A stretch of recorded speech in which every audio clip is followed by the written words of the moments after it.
नमस्कार। मैं आपका दोस्त वरुण तिवारी आज आपको एक नई कहानी सुनाने जा रहा हूँ। कहानी है राजा भोज की दरबार की। राजा भोज एक बार अपने दरबार में बैठे थे।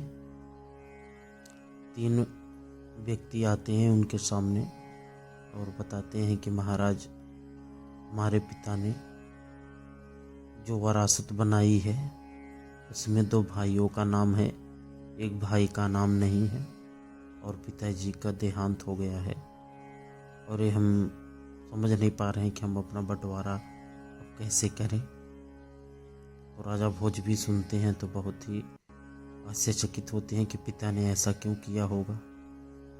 उसी दौरान राजा भोज के दरबार में एक कबूतर वाला आया था और वो कबूतर खरीदा गया था। तो कबूतर बहुत ही बुद्धिमान था।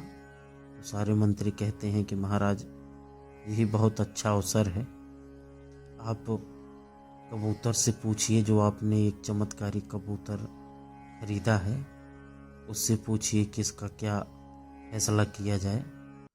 कबूतर राजमहल से लाया जाता है और कबूतर को सारी बातें बताई जाती हैं।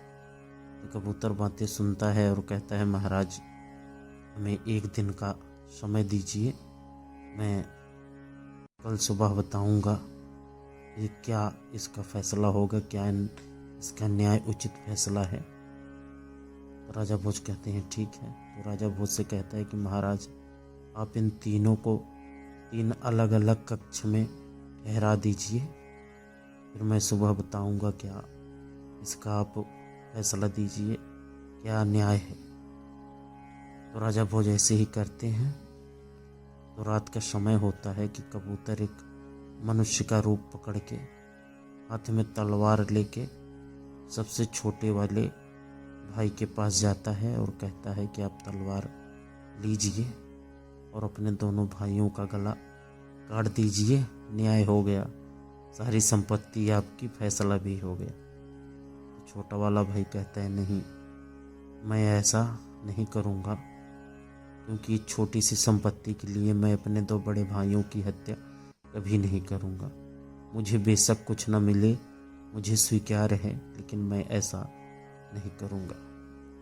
तो कबूतर फिर बीच वाले के पास जाता है और यही बात कबूतर बीच वाले से भी कहता है कि आप अपने छोटे और बड़े भाइयों की हत्या कर दो और फैसला हो गया, सारी संपत्ति आपकी हो गई। तो बीच वाला भाई यही कहता है कि नहीं, मैं अपने बड़े भाई और छोटे भाई की हत्या कभी नहीं करूँगा, चाहे संपत्ति मुझे मिले या न मिले। तो कबूतर सबसे बड़े वाले भाई के पास जाता है। तो बड़ा वाला उससे भी कहता है कि अपने आप दोनों छोटे जो भाई हैं उनकी हत्या कर दीजिए और सारी संपत्ति आपकी हो जाएगी और फैसला हो गया। तो बड़ा वाला तलवार लेके तैयार हो जाता है अपने छोटे भाइयों का वध करने के लिए, उनकी हत्याएं करने के लिए। तो कबूतर उन्हें समझाता है, जो मनुष्य के रूप में है, कि आप ऐसा ना करें, अभी मैं तुम्हें बताऊंगा और सारी संपत्ति तुम्हें ही मिलेगी। अब तुम ऐसा करना कि इनकी हत्याएं कल करना। जब सुबह होती है तो राजा भोज का दरबार लगता है। तो तीनों उपस्थित किए जाते हैं और कहते हैं, महाराज आप फैसला सुनाइए। तो कबूतर आता है।